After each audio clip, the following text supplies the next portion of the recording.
اللہ رب العالمین نے فرمایا والعصر ان الانسان لفی خسر والفجر ولیال عشر، یہ اللہ تعالیٰ نے وقتوں کی قسمیں کھائی ہیں۔ اللہ کے ہاں وقت کی بہت زیادہ اہمیت ہے۔ اس چیز کا حساب و کتاب بھی انسان سے ہونا ہے کہ اللہ نے انسان کو وقت دیا اور انسان نے اس کو کس کام کے لیے کھپایا اور کہاں خرچ اور صرف کیا۔ اسی بات کو تھوڑا آگے بڑھاتے ہیں کہ جہاں پر اللہ رب العالمین نے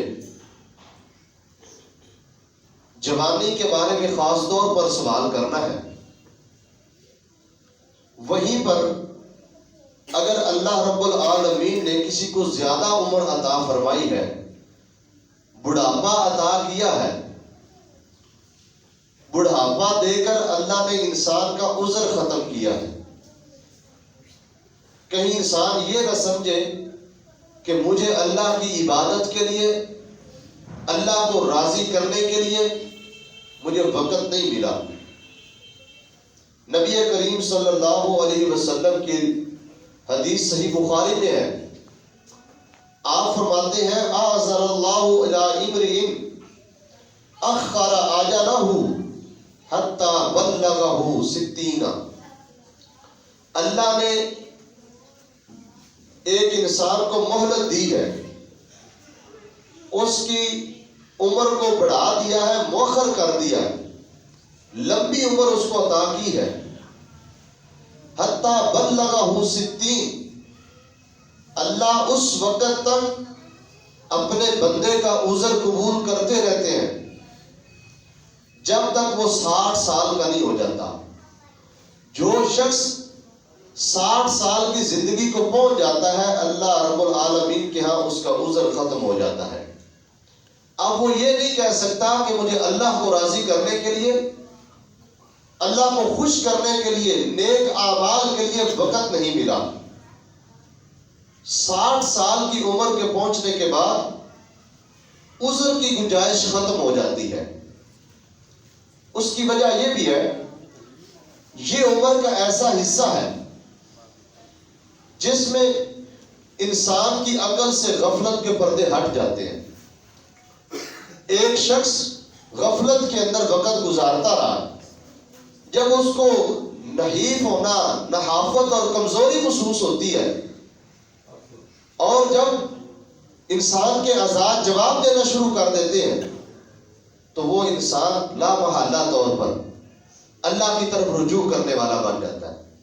لیکن اگر کوئی بندہ 60 سال کی عمر تک پہنچنے کے باوجود بھی اللہ کی طرف رجوع نہیں کرتا، اور ایسی عمر جس میں ایک انسان کا دل دنیا سے ہٹ کر آخرت کی طرف جو ہے نا وہ مائل ہو جاتا ہے، اور اسی طرح اتنی عمر پا لینے کے باوجود اگر کوئی بندہ گناہوں پر مصر ہے، اڑا ہوا ہے اور ڈٹا ہوا گناہوں کے اوپر، اور آخرت کو بہتر نہیں بناتا، آخرت کی فکر نہیں کرتا، ایسا شخص ناکام اور نامراد ہوگا۔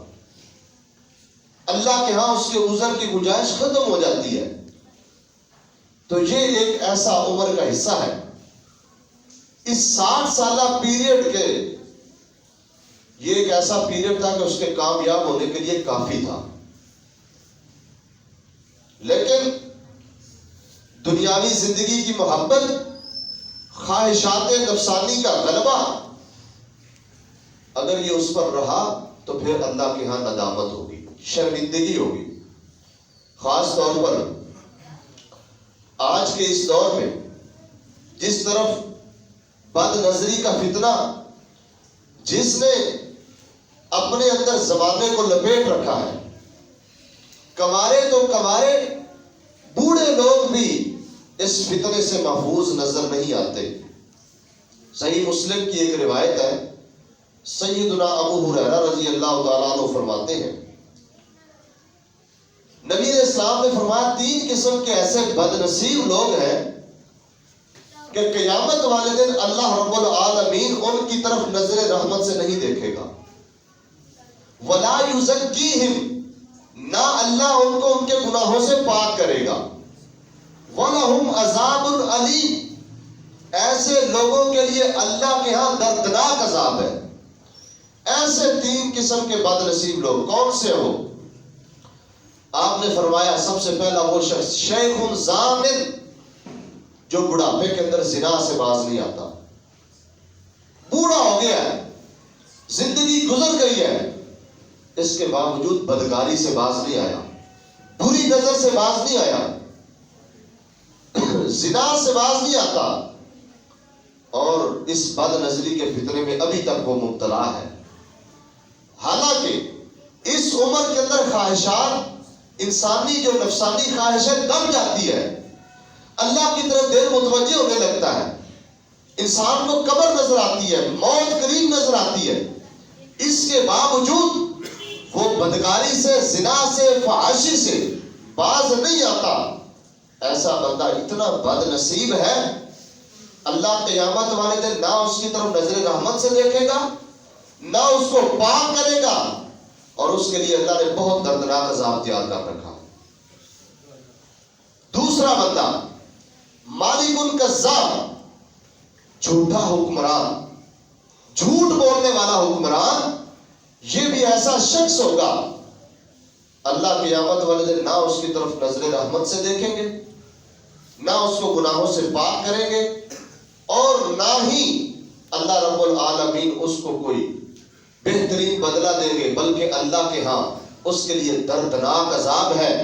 اگر وہ توبہ کے بغیر مر گیا، اللہ سے معافی مانگے بغیر دنیا سے چلا گیا، تو اللہ کے ہاں اس کی خیر نہیں ہے.